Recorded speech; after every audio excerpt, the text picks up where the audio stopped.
शङ्करांश भूम शङ्करार्यपीठसद्गुरून् शुद्धसत्त्वभासुरान् सुवर्त्मनीतभूसुरान् सर्वभूतसौख्यदान् क्षमाकरान् यतीश्वरान्. श्री गुरुभ्यो नमः. भगवत भक्ति रसायनम முதல் உல்லாசம் 36வது ஸ்லோகம் வரையில் ஆயிருக்கு.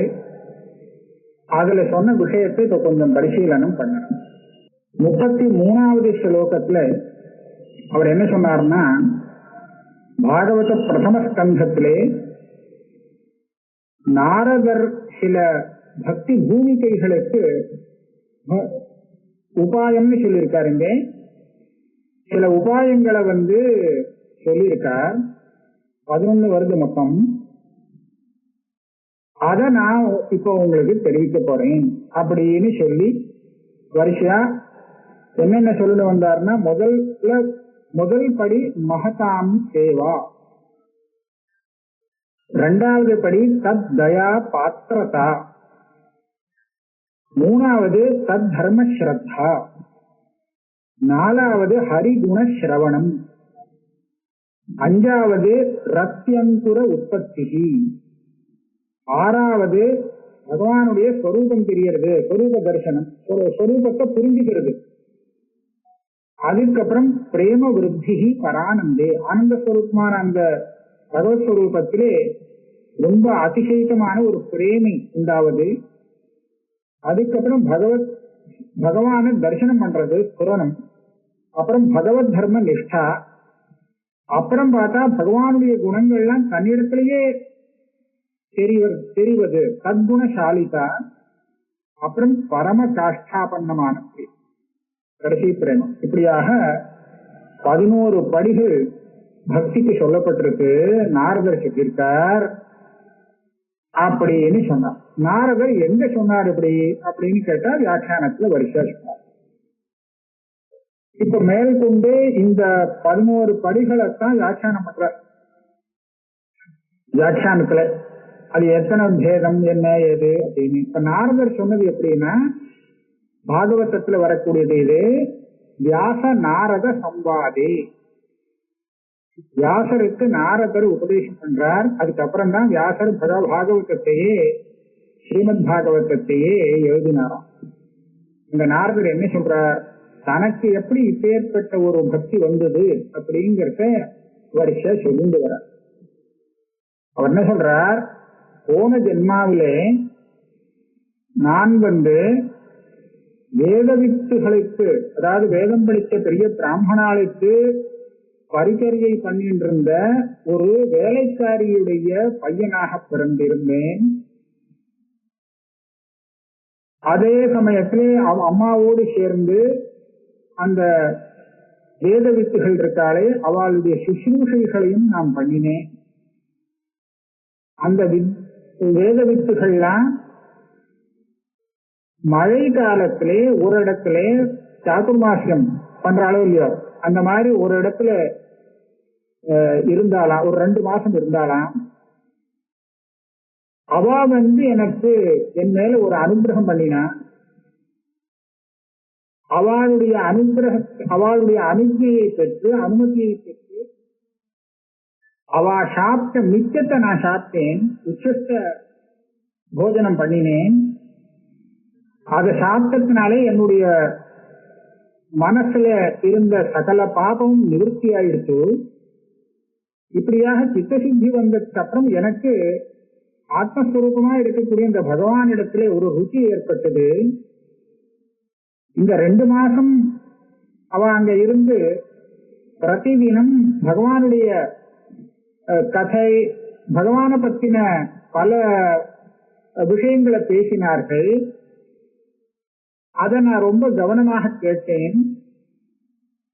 அது கேட்டதுனாலே அந்த பகவானிடத்துல என் மனசுலே ஒரு பிரேமை ஏற்பட்டது.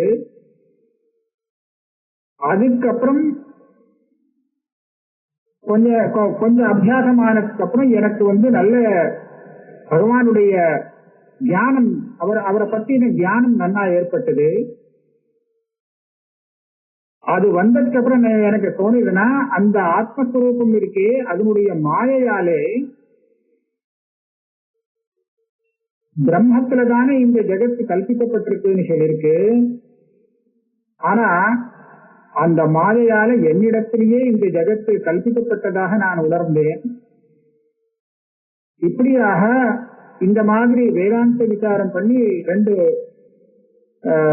4 மாசம் 2 மாசம் சொன்னேன். 2 ரித்துக்கள் சரத் பிராவருஷிகௌ ரிது ஹரேஹே விசிருங்கதாமே அனுசவம் யசோம. இந்த மாதிரி 4 மாசம் நான் ஹரியுடைய அந்த கதைகளை கேட்டுட்டே இருந்ததுனாலே மகாத்மாக்கள்னால சொல்லப்பட்ட அந்த கதையை கேட்டதுனாலே என்னிடத்திலே ஒரு திருடமான பக்தி ஏற்பட்டது. அந்த பக்தியாலே ஸ்ரத்தை ஏற்பட்டது. ஸ்ரத்தையோடு இருந்த எனக்கு அந்த மகர்ஷி அந்த பெரியவர்கள்லாம் எனக்கு ஞானத்தை கொடுத்தா. அன்பவோச்சன் கமிஷ்யந்தகா. அவ அந்த இடத்தை விட்டு பரட்டு போகிறதுக்கு முன்னாடி எனக்கு பகவானுடைய ஸ்வரூபத்தை போதிச்சுட்டு போனா. இதுதான் என்னுடைய கதை. எனக்கு எப்படி இந்த மாதிரி ஏற்பட்ட ஒரு பக்தி வந்தது அப்படிங்கிறது கதைன்னு சொல்லிட்டார். அப்ப இந்த கதையில முதல்ல மகதாம் சேவா, அதுக்கப்புறம் அந்த மகனீயர்களுடைய தயைக்கு பாத்திரமாவது, அப்புறம் அந்த தத் தர்ம ஸ்ரத்தா, ஹரிகுணஸ்ரவணம், பிரத்யங்குரோத்பத்தி, ஸ்வரூபாதிகத்தின்னு வரிசை இந்த 11 விஷயங்கள் இங்க வரும் இந்த கதையில. இதத்தான் அவர் சொன்னார். நாரதர் வேதவியாசருக்கு உபதேசம் பண்ணின இடத்துல சொன்ன இந்த 11 உபாயங்கள். இது பூமிகா பேதம். ஒண்ணுக்கு அடுத்தது இப்படி படிப்படியா மேல ஏறிண்டு போகக்கூடியதா இருக்கு. இந்த பூமிகா பேதங்களை நான் சொல்றேன் அப்படின்னு சொன்னார். இதுல மகதாம் சேவா அப்படிங்கிறது இருக்கு. இத 2 விதமா பிரிக்கிறார். என்ன சொல்றாருன்னா, மகத் சேவா த்வீதா. இது 91வது பக்கத்துல இந்த புத்தகத்துல இருக்கு. பகவத் பக்த சேவா, சாட்சாத் பகவத் சேவாச்ச. பகவான் இடத்துல பக்தர்களாக இருப்பவர்களுடைய சேவையும் மகத் சேவைதான். நேரடியாக பகவானையே சேவிக்கிறதுங்கிறது இருக்கு, இதுவும் மகத் சேவா. இதை 2யுமே மகத் சேவான்னு எடுத்துக்கணும். இதுதான் முதல் படி. இந்த மகத் சேவா பண்ணினா அடுத்தபடிக்கு ஏறலாம். அதுக்கு பிரமாண ஸ்லோகமும் போட்டார். மகத் சேவாம் துவாரமாஹுர் விமுக்தேஹே. இதுதான் அதுக்கு வேணும். சமோத்வாரம் யோஷிதாம் சங்கி சங்கம் மகாந்தஸ்தே சமசித்தா பிரசாந்தாக விமன்யவஹ சுஹிருதஹ சாதவோயே. மோட்சத்துக்கு முதல் துவாரம் என்ன அப்படின்னு கேட்டா மகத் சேவை. இதைத்தான் சொல்லுவாங்க. அதே மாதிரி பந்தத்துக்கு துவாரம்ங்கிறதும் பிரசங்கா சொல்றது நமக்கு வேண்டியதில்லை. இப்போ மகாந்தகா கே, யாரு மகான்கள் யாரு அப்படின்னு கேட்டா, எவர்கள் சமச்சித்தாக, எல்லா இடத்திலும் சமபாவத்தோடு பார்க்கிறார்களோ, சுகம் துக்கம் 2யும் சமமாக பார்க்கக்கூடியது, இந்த மாதிரி உள்ள குணம் உள்ளவாளோ, பிரசாந்தாக சாந்தமாக இருப்பவர்களோ, கோபம் இல்லாதவர்களோ, எல்லாருக்கும் நல்லது நினைப்பவர்களோ, சுகிதவகா சாதவோயே, இவாதான் மகாந்தகா. இப்பேற்பட்ட மகான்களுக்கு சேவை பண்ணுவது இது முதல் படி. இதுவும் சொல்லிருக்கு. இதே மாதிரி இத பல உதாரணங்கள் கொடுத்துட்டு அடுத்தது இன்னும் ஒண்ணு சொல்லியிருக்காங்க. சாட்சாத் பகவத் சேவா, நேரடியா பகவான சேவை பண்றது, அதுவும் மகத் சேவால எடுத்துக்கணும். விருஷபர்வா பலிஹி பானஹா மயஷ்சாத விபீஷணஹா சுக்ரீவஹா ஹனுமான் ரிக்ஷஹா கஜஹா கிருத்ரஹா வணிப்பதஹா யாதஹா வித்யா விரதே கோப்யஹா யஜ்ஞபத்னியா ததா பரே. இவெல்லாம் நேரடியா பகவானை சேவித்து வருது. அதாவது விருஷபர்வா அப்படிங்கிற ராஜா, பலி மகாராஜா, பானஹாங்கிற பானாசுரன் சொல்றோம், மயாசுரன் சொல்றோம், விபீஷணன், சுக்ரீவன், ஹனுமான், ரிக்ஷஹான ஜாம்பவான், அப்புறம் கஜம் அந்த நமக்கு பாகவதத்துல பிரசித்தமான கதை இருக்கு. அந்த கந்தர்வன் கஜ ஜன்மாவில வந்தான். அப்ப முதல்ல குடிச்சது அந்த கஜா பெரிய பக்தன். கிருத்தகாங்கிறது ஜடாயு. வணிப்பசகான துலாதாரங்கிற இது வியாபாரி வைஷ்யன். வியாதகா தர்மவியாதன் இதுல பாரதத்துல வரவன். குப்ஜா இது ஒரு கூனி, ராமாயணத்துல வர கூனி இல்லை, இது வேற கூனி. பாகவதத்துல வரக்கூடியவன், கிருஷ்ண பக்தி உடையவள். விரஜத்துல இருந்த கோபிகைகள், அதே மாதிரி யஜ்ஞ பத்னிகள், பாகவதத்துல வர கதை, இவா எல்லாரும் நேரடியா பகவான சேவை பண்ணினவன், மகசேவை பண்ணினவன். தே ந அதீத ஸ்ருதி கணாக, இவெல்லாம் வேதம் படுத்துவா இல்லை. ந உபாசித மகத்தமாக, வேற மகான்கள் எல்லாம் உபாசனை பண்ணினவா இல்லை. அவ்ரத அதப்த தபசா, இவா பெரிய விரதங்கள் அனுஷ்டானம் பண்ணல, பெரிய தபசெல்லாம் பண்ணல. ஆனா எப்படி இவாளுக்கு முக்தி வந்தது, இவ்வளவு பெரிய ஒரு இடத்துக்கு வந்தார்னு சொன்னா, மத் சங்காத் மாம் உபாகதாக இவான் சொல்றார். என் மேல ஒரு அதிகமான பிரீத்தி வச்சிருந்தா இல்லையா, என்னோடு சம்பந்தப்பட்டதுனால்தான் என்னை சேர்ந்தார்கள். கேவலேனஹி பாவேன கோப்யஹா காவஹா நகாஹா மிருகாஹா ஏ அந்நே மூఢகியஹா நாகாஹா சித்தாஹா மாம் ஈயுஹு அஞ்சஹா. இவாளுக்கு சாஸ்திர வாசனையே கிடையாது, ஒண்ணும் கிடையாது. ஒண்ணுமே இல்லாட்டாலும் என்னை திருடமாக பிடித்து கொண்டதுனாலே என்னை அடைந்தார்கள். கோபிகள் மாத்திரம் இல்லை, அங்க விரதத்துல இருக்கக்கூடிய அந்த மாடு, மரங்கள், மற்ற மிருகங்கள் எல்லாமே என்ன அடைஞ்சது அப்படின்னு சொல்லி. ஆக மகசேவாங்கிறத முதல் படியாக எடுத்துக்க வேண்டியது. மகசேவைங்கிறத கடைசியில நிஷ்கர்ஷமா சொல்றார். பகவத் சங்கம்பா பகவத் சங்கி சங்கம்பா யதாயோக்கியம் அந்தரேண ந பகவதி பக்தி உதேசி. நேர பகவானோடு சம்பந்தம் இருக்கணும், அல்லது பகவானோடு பகவானிடத்துல பக்தாளா இருக்கக்கூடியவாளோடு சம்பந்தமாவது இருந்தால் தான் பகவத் பக்தி ஏற்பட முடியும். ஆனா பகவத் சங்கினான் கிருதார்த்தத்வாத் ந அந்நிய சங்காபேட்சா. நேரடியா யாரு பகவானோடு சம்பந்தம் வச்சிருக்காளோ அவா கிருதார்த்தனானே அவளுக்கு மறுபடியும் பகவத் பக்த சங்கங்கிறது தேவைப்படாது. பகவத் சங்கி சங்கிதான் வித்யதேவ பலத்தையா பகவத் சங்காபேட்சா. முதல்ல பகவத் சங்கம், பகவத் சங்கி சங்கம் அப்படின்னு ரெண்டா பிரிச்சா மகசேவா.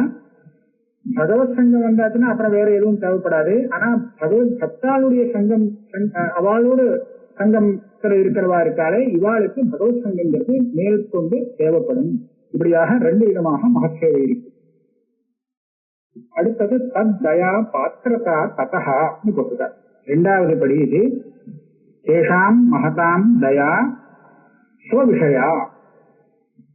அந்த மகான்கள் இருக்காளே அவளுடைய தயைக்கு இவன் பாத்திரனாக, அதாவது இவன் விஷயத்துல அவளுக்கு தயை ஏற்படுத்தும்.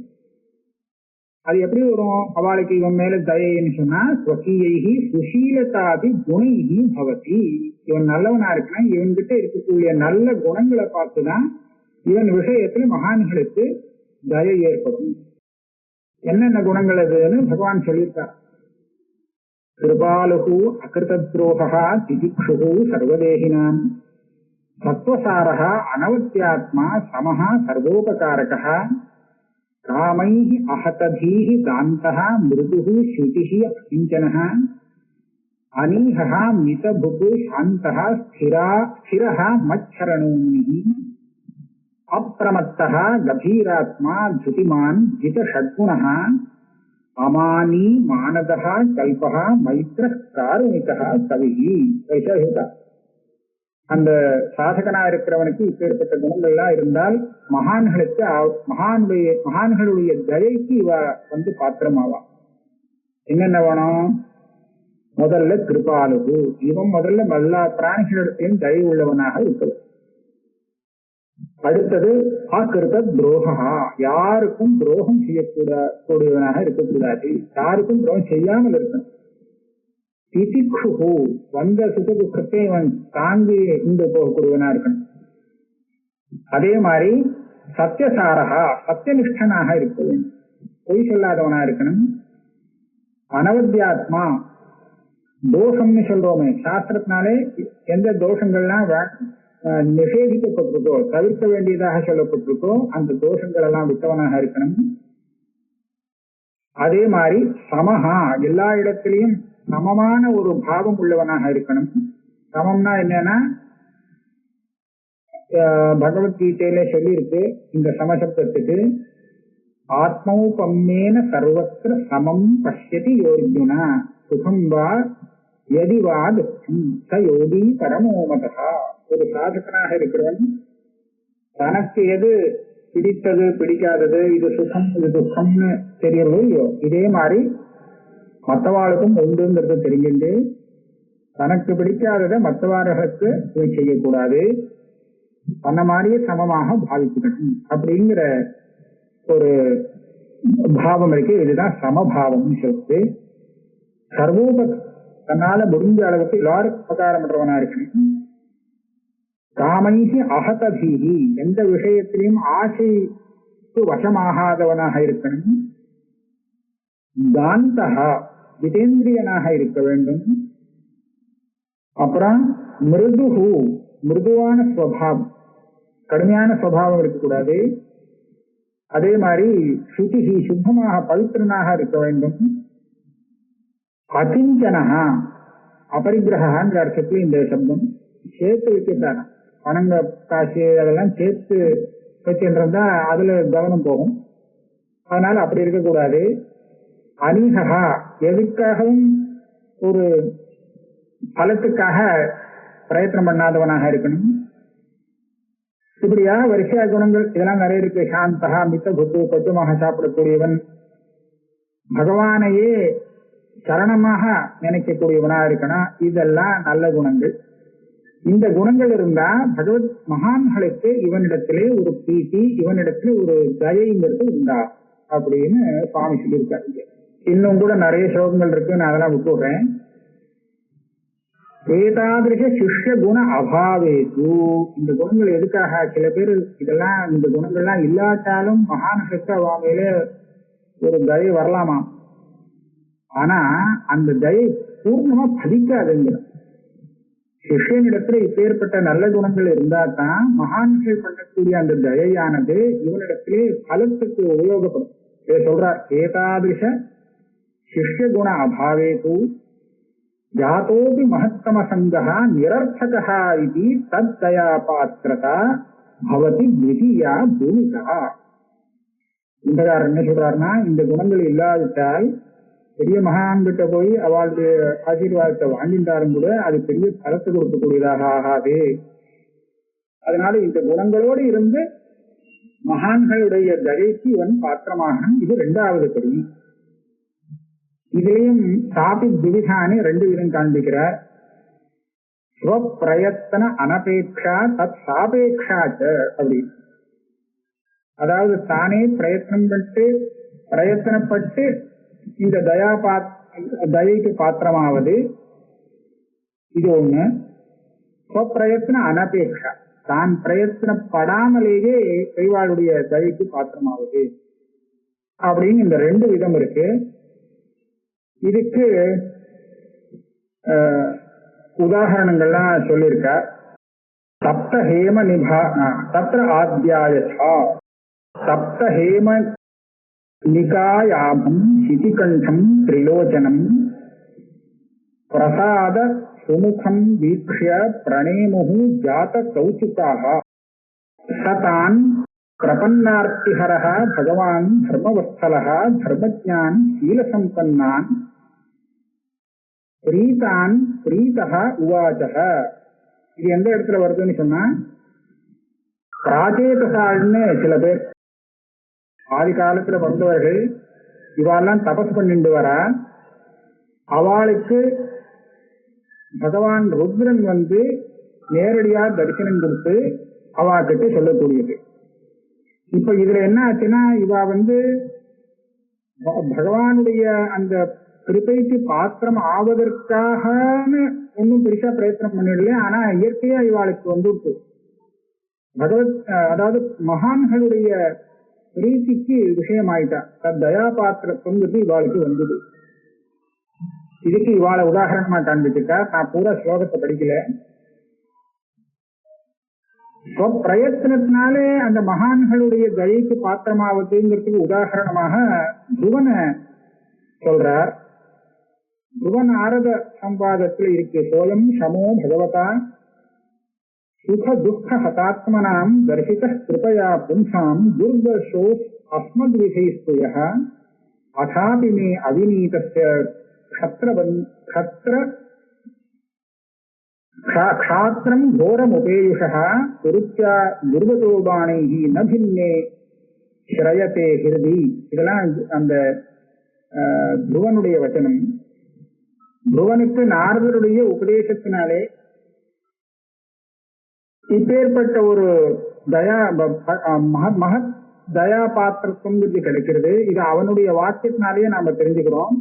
நாரதர் சொன்னத்தினால்தான் அவனுக்கு இப்பேற்பட்ட மகான்களுடைய தயா பாத்திரத்துவங்கிறது கிடைச்சது அப்படிங்கிறத அவனுடைய ஸ்லோகத்திலிருந்து நாம புரிஞ்சுக்கிறோம். அதனால தத்தயா பாத்திரதா அப்படிங்கிறது தானே பிரயத்தனம் செய்து ஏற்படுத்திக் கொள்வதுன்னு ஒரு விதம், இயற்கையாக சேர்றதுன்னு இன்னொரு விதம். இப்படியாக ரெண்டு விதம் இருக்கு. மூணாவது படி ஸ்ரத்தாத தேஷாம் தர்மேஷு. ஏற்கனவே சொன்ன அந்த மகான்கள் இருக்காளே அவளை சேவிப்பது, இதுதான் தத் தர்மம்னு சொல்ற. மகத்தமான் சேவமானஸ்ய ஏதாதிருஷ தர்மானுஷ்டானாத் அகமதி கிருதார்த்தோ பவேயம் இது ருச்சி விசேஷ ரூபா ஸ்ரத்தா தத்தர்மேஷு பவதி. இந்த பெரியவர்கள்லாம் எந்த ஒரு தர்மத்தை அனுஷ்டிக்கிறாளோ அந்த தர்மத்தை தானும் அனுஷ்டிக்க வேண்டும் அப்படின்னு அதுல உள்ள ஸ்ரத்த வருதுங்கிறது மூணாவது படியா. அதுக்கும் பிரமாண ஸ்லோகங்கள்லாம் சொல்ற. சுஸ்ரூஷோ ஸ்ரத்தானஸ்ய வாசுதேவ கதா ருச்சி ஸ்யாத் மகத் சேவையா விப்ராஹ புண்ணியதீர்த்த நிஷேவனா. அதாவது மகான்கள் எந்த காரியத்தை பண்றாளோ அந்த அவ என்ன சொல்றா, வாசுதேவனுடைய கதையை பத்தி சொல்றா. அதான் பகவானுடைய கதையை சொல்லிட்டு வரா. அந்த வாசுதேவ கதையிலே இவாளுக்கு ருச்சி ஏற்படணும்னு சொன்னா அந்த மகத் சேவை இருக்கணும், மகானுடைய அனுகிரகங்கள் இருக்கணும் அப்படின்னு சொல்லி ஆரம்பிச்சுட்டு கடைசியில முடிக்க இருக்க ஹரிகதா பதம் அந்நேஷாம் அப்படி பாகவத தர்மானாம் உபலட்சணம். இந்த இவாளும் அந்த படித்து வரும்போது அதே மாதிரி மகான்கள் செய்த அதே ஹரிகதாதிகள் அந்த இதெல்லாம் செய்ய ஆரம்பிச்சுடுறார். ஆக இதுதான் மூணாவது குணமாக சொல்றார், தத் தர்ம ஸ்ரத்தா. அதுல ஸ்ரத்தை ஏற்படுது. நாலாவது சொன்னோம்னா இதுல நிறைய தீர்க்கமா சொல்லியிருக்கார். நாலாவதுல தத்தோ ஹரி குணஸ்ருதி. மனசுல அந்த பகவானிடத்துல பெரிய ஸ்ரத்தை ஏற்படுறது. இந்த ஸ்ரத்தையோடு சேர்ந்து இருக்கும்போது அவன் பகவானுடைய குணங்களை சிரவணம் பண்றான். இந்த சிரவணம் பண்ணுவதுங்கிறது நாலாவது படியாக சொல்லப்படும். இத்தம் பரஸ்ய நிஜ தர்ம விரக்ஷயாத்த லீலாதனோஹோ தத் அனுரூப விடம்பனானி கர்மாணி கர்ம கஷணானி எதுத்தமஸ்ய ஸ்ரூயாத் அமுஷ்ய பதயோகோ அனுவர்த்தி விச்சன் அப்படின்னு ஆரம்பிச்சு ஒரு பல ஸ்லோகங்களை சொல்றது. என்ன சொல்றதுன்னு சொன்னா, பகவான் இந்த மாதிரி ஒரு லீலாவதாரத்தை எடுத்து லீலாவதாரம் எடுக்கிறது எதுக்கு அப்படின்னு கேட்டா தர்மத்தை காப்பாத்துறதுக்காக, தன்னுடைய தர்மத்தை காப்பாற்றணும். நிஜ தர்ம ரிரக்ஷயா, ஸ்வதர்மத்தை காப்பாற்றுறதுக்காக அவர் ஆத்த லீலா தனு லீலையாவே ஒரு அவதாரத்தை எடுத்து ஒரு சரீரத்தை எடுத்துக் கொள்கிறார். எந்த சரீரத்தை எடுத்துட்டாரோ அந்த சரீரத்துக்கு அனுரூபமாக லீலைகள் செய்கிறார். அனுரூப விடம்பனானி. இதெல்லாம் எதுக்காகன்னு கேட்டா கர்ம கஷணானின்னு நம்மளுடைய கர்மாவை போக்குறதுக்காக. கர்மானுஷ்டானம் பண்றதுதான் கர்மாவிலேருந்து நமக்கு விடுதலை கொடுக்கும். எப்பேற்பட்ட கர்மா நமக்கு பந்தகம், எப்பேற்பட்ட கர்மா நமக்கு பந்தத்திலிருந்து விமோச்சனம் கொடுக்கும் அப்படிங்கிறது சாஸ்திரம் சொல்லி கொடுக்கும். அதுல பலத்தை அனுசரித்து ஒரு ராகத்தோடு செய்யக்கூடிய கர்மாக்கள் நமக்கு பந்தத்தை கொடுக்கும். ஆனா அப்படி இல்லாமல் கர்ம யோகமாக அனுஷ்டானம் பண்ணக்கூடிய கர்மாக்கள் நமக்கு கர்மாவை அறுத்து விடும். அந்த மாதிரி பகவானுடைய இந்த கர்மாக்கள் இருக்கே, லீலைகள், இதெல்லாத்தையும் சேர்க்கறதுனாலே இவனுக்கு உள்ள கர்ம பந்தங்கிறது அருந்து போகிறது. அதனால மறுபடியும் பிறக்காம இருக்கணும், பகவானுடைய பதத்திலே போய் சேரணும் அப்படின்னு யாரு நினைக்கிறானோ அவன் இந்த கதைகளை கேட்க வேண்டும். இதுதான் ஹரி குணஸ்ருதி சொல்லப்படுறது. இது 4வது படி. அதுக்கு அடுத்தது ரத்தி அங்குரோ. அது என்னதுன்னு கேட்டா ரொம்ப தீர்க்கமா போறது. ரதிஹி ரத்தியங்குரோத்பத்தி, இவனுடைய மனசுல ரதி உண்டாவது. ரத்திங்கிறது முளை விடுறதா. எப்படி பீஜத்திலிருந்து பீஜத்தை முதல்ல முளைச்சு போட்டோம்னா அதுலயே முதல்ல பெரிய மரம் வந்து விடாது, சின்னதா ஒரு அங்குரம் வரும், அப்புறம் அது கொஞ்சம் கொஞ்சமா வளர்ந்து பெரிய மரமா போகும். அதே மாதிரி இவனுடைய மனசுல இருக்கக்கூடிய ரதி இருக்கே, அது முளை விடும். இதுதான் ரத்தியங்குரோத்பத்தின்னு சொல்லப்படுது. அப்படின்னா என்ன? ரதிர் நாம பக்தி ரசஸ்ய ஸ்தாயி பாவகா. பக்திங்கிற ரசத்துக்கு ஸ்தாயி பாவம் சொல்லக்கூடியது இதுதான் இங்க ரத்தி. அது எப்பவுமே ஸ்தாயி பாவங்கிறது நம்மளுடைய ஹிருதயத்திலே பாத்திரவாயு ரசத்துல இருந்துருக்கும், மறைஞ்சிருக்கும். அதுக்கு மற்ற விஷயங்கள்லாம் சேரும் போது அது வெப்பமாகும் போது அதுவேதான் ரசமாகிறதுன்னு ஆலங்காரிக்கால் சொல்லுவார்.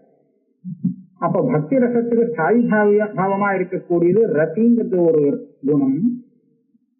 இது எப்போ நமக்கு வருதுன்னு சொன்னா துருத சித்த பிரவிஷ்ட பகவதாகாரகா ரூபா சம்ஸ்கார விசேஷா அப்படின்னு சொன்னா, நம்ம மனசு இழகி இருக்கும் போது பகவான சிந்தனம் பண்ணினத்தினாலே பகவதாகாரம் நம்ம மனசுல படிஞ்சு அதனால ஏற்படக்கூடிய அந்த சம்ஸ்காரம் இருக்கு, அதுதான் மனசுல என்னன்னா நிற்கும் போது அத ரத்தின்னு சொல்றதுன்னு மேல சொல்ல போறார் 2வது உல்லாசத்தை. சைவ அங்குரஹா பாகவத தர்மானுஷ்டானாத்மக பீஜஸ்தி. இந்த பாகவத தர்மானுஷ்டானம் இப்போதைக்கு சொன்னாரே, இந்த தர்மானுஷ்டானத்துங்கிறத ஒரு பீஜம்னு வச்சிருந்தோம்னா அதுல இருந்து வரக்கூடிய முளை அங்குரமானது இந்த ரசம். இந்த விஷயத்தை இந்த ஸ்லோகம் நமக்கு சொல்லிக் கொடுக்குது. சதாம் பிரசங்காத் மம வீரிய சம்விதஹ பவந்தி ஹிருத்கர்ண ரசாயனாः கதாः தஜ்ஜோஷணாத் ஆஸ்வபவர்க வர்த்மனி ஸ்ரத்தா ரதிர் பக்திர் அனுக்கிரமிஷ்யதி அப்படின்னு இந்த பாகவத ஸ்லோகம் தான். எல்லாத்துக்கும் பிரமாணமா அதே தான் காண்பிக்கிறார். அது என்ன ஆறுது? சதாம் பிரசங்கா. சதாம் பிரசங்கான சஜ்ஜனர்களோடு சேர்க்கை, அவளோடு சங்கம். அந்த சங்கத்தினாலே அதே மாதிரி மம வீரிய சம்விதா, அதாவது என்னுடைய பகவானுடைய பராக்கிரமத்தை அவ வர்ணிக்கிறார் இல்லையா, அவர் என்ன காரியம் பண்ணார் இந்த காரியம் பண்ணார்னு அவருடைய லீலைகள்லாம் வர்ணிக்கும் போது அந்த பகவானுடைய மகிமை ஆனது இவனுடைய ஹிருதயத்துக்குள்ள போறதும். ஹிருத்கர்ண ரசாயனா கதாகம், பகவானுடைய பராக்கிரமத்தை பற்றின கதைகளானது இவனுடைய ஹிருதயத்துக்கும் காதுக்கும் ரசாயனம்னா சுகத்தை கொடுக்கக்கூடிய ஒரு பிரீத்தியை கொடுத்து உள்ள போறது, சிரவணமாறுது. போய் என்ன ஆறுது? உள்ள என்ன பண்றதுன்னா அபவர்க்க வர்த்தமனி. அபவர்க்கம்னா மோட்சம். அந்த மோட்ச மார்க்கத்திலே ஆசு ரொம்ப சீக்கிரமாகவே ஒரு ஸ்ரத்தா ரதிஹி பக்திஹி அப்படிங்கிறத உண்டாக்குறதா. ஸ்ரத்தையை உண்டாக்குறது, ரதியை உண்டாக்குறது, அதே மாதிரி பூர்ணமான ஒரு பக்தியை ஏற்படுத்துறது. பகவத்குணத்தை சிரவணம் பண்றதுனாலே ஹரிகுண ஸ்ருதியாலே இவனுடைய மனசிலே பகவானை குறித்து ஒரு ரதி உண்டாகிறது அப்படிங்கிறது இந்த ஸ்லோகத்திலிருந்து நம்ம தெரிஞ்சுப்போம். அதனால இந்த ரத்தியந்தரோத்பத்தி அப்படிங்கிறது 5வது படியாக வர்ணிக்கிறார். இதுக்கப்புறம் 6வது படியாக சொல்லப்படுறது ஸ்வரூபாதிகதி ததா பிரத்யேகாத்மஸ்வரூபஸ்ய ஸ்தூல சூக்ஷ்ம தேகத்வயாதிரிக்தத்வேன சாட்சாத்காரः ஷஷ்டி பூமிகா. இதனுடைய ஸ்வரூபத்தை வசுவன சரஸ்வதி சுவாமிகள் எப்படி வர்ணிக்கிறாருன்னு சொன்னா, இந்த பிரத்யேகாத்மா இருக்கோ இல்லையோ ஆத்மா, ஸ்தூல தேகம் சூக்ஷ்ம தேகம், இந்த 2 தேகமும் இருக்கோ இல்லையோ, இந்த 2 தேகத்தை காட்டிலும் பிரத்யேகாத்மா வேறானதாக பிரத்யட்சமா தெரியுமா, சாட்சாத்காரம் நேரடியா தெரியும், அபரோக்ஷமா தெரியும். இதைத்தான் ஸ்வரூபாதிகதின்னு சொல்லியிருக்கார். இந்த ஸ்வரூபாதிகதிங்கிறது 6வது படியாக சொல்றார். இது எதுக்கு தேவை? ஸ்வரூபாதிகதி எதுக்கு பகவத் பக்திக்குன்னு கேட்டா, அந்யதா தேகேந்திரியாதி விக்ஷேபேன ஜாதாயாக அப்படி ரத்தேகே அனிர்வாகாத். புராணத்துல இவனுக்கு ஸ்ரத்தையால ரத்தி வந்துடுச்சு. ஆனா இந்த ரத்தியானது வேலை செய்ய முடியாது.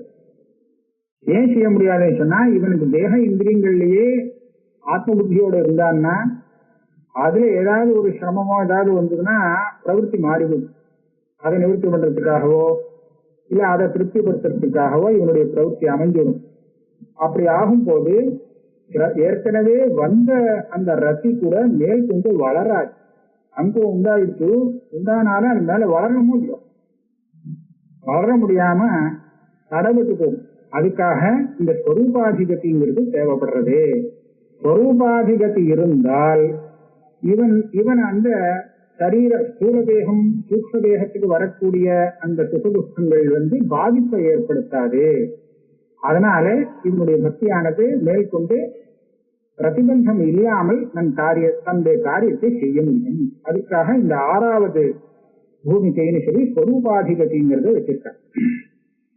இதையும் இப்ப ஸ்லோகத்துல சொல்லியிருக்கா. அதெல்லாம் சொல்றார். ததுக்தம் ஞானம் நிஸ்ரேயச அர்த்தாய புருஷஸ்ய ஆத்ம தரிசனம் யதாஹு வர்ணயே தத்தே ஹிருதய கிரந்தி சேதனம் அப்படின்னு ஆரம்பிச்சு எந்த ஒரு ஞானம் நிசேஷம் சொல்லக்கூடிய மோட்சத்துக்கு சாதனமாக இருக்கோ, ஆத்ம தரிசனம் எது சொல்லப்படுறதோ ஆத்மாவாலே திரஷ்டவியான்னு சொல்லி ஹிருதய கிரந்தியை அறுக்கக்கூடியதாக இருக்கோ அந்த ஞானத்தை பத்தி உனக்கு சொல்லித்தரேன் அப்படின்னு சொல்லி பகவான் சொல்றார். அநாதிஹி ஆத்மா புருஷா நிர்குணா பிரகிருதேஸ்வரா பிரத்யக்ஞாமா ஸ்வயஞ்சோதிஹி விஸ்வம் ஏன சமன்விதம் அப்படின்னு ஆரம்பிச்சு ஆத்மஸ்வரூபத்தை நிரூபணம் பண்ணி கொடுக்குறார். இப்படியாக்கும் இருக்கு, அதுதான் உன்னுடைய ஆத்மான். ஆத்மா நித்யா அவ்யயா சுத்தா ஏகா க்ஷேத்ரிஜா ஆசிரயா, இப்படியாக ஆத்மஸ்வரூபத்தை தெரிவிக்கணும் அப்படின்னு சொல்லி பகவான் உபதேசம் பண்ணியிருக்கார், விசாரமா பண்ணியிருக்கார். ஆக இந்த ஸ்வரூபாதிகதி வந்தாத்தான் மேற்கொண்டு என்ன ஆகும்னா அகம் மமே யசத்பாவம் தேகாதோ மோகஜம் தெஜே. நிஜமான ஆத்மஸ்வரூபம் எப்படி இருக்குன்னு அவன் புரிஞ்சுட்டானே, ஆனால் அதுக்கு உண்டான லட்சணம் தேகத்துல இல்லைங்கிறத புரிஞ்சுண்டு ஓஹோ இது ஆத்மா இல்லே அப்படிங்கறத புரிஞ்சுக்கணும். இல்லாட்டா தேகத்தையே ஆத்மான்னு நினைச்சுட்டு இருக்கிறதுனாலே ஏமாந்து போறோம். தேகத்திலே அந்த ஆத்ம லட்சணம் கிடையாது, இது தனியா இருக்குன்னு புரிஞ்சு விட்டுனா அப்புறம் தேகாதோ மோகஜம் அகம் மமேத்தி அசத்பாவம், இது அசத்பாவம். அகமும் நான் அப்படிங்கிற எண்ணமும் என்னுடையது அப்படிங்கிற எண்ணமும் இந்த பாவனை இருக்கே, இது அசத் பாவனைன்னு. இந்த அசத் பாவனையானது போக்குறதுக்கு நிஜமான ஆத்மஸ்வரூபம் இவனுக்கு தெரியணும். இத மேல சொல்றார். ஏவம் சுத்தே தொம்பத லட்சம். இந்த மதுசூதன சரஸ்வதி சுவாமிகள் இந்த ஞானத்தை 9 லட்சார்த்த ஞானம்னு எடுத்துக்கிறார். ஸ்வரூபாதிகதிங்கிறது 9 மகா வாக்கியத்தில் இருக்கக்கூடிய 9 இருக்கே, 9 லட்சியார்த்தத்தை தெரிஞ்சுக்கிறது அந்த ஸ்தானத்துல கொடுத்திருக்கார். ஆக இப்ப வரைக்கும் நம்ம 6வது பூமிக்கு வர வந்தாச்சு. இந்த 7வது பூமிக்கையில இருந்து இன்னும் 7, 8, 9, 10, 11 இருக்கு. அதுக்கப்புறம் தான் இந்த கிரந்தத்தை முதல் உல்லாசம் பூர்த்தியாகும். நாம இன்னைக்கு இதோட இந்த கிளாஸை முடிச்சுப்போம். அடுத்த கிளாஸ்ல பார்ப்போம்.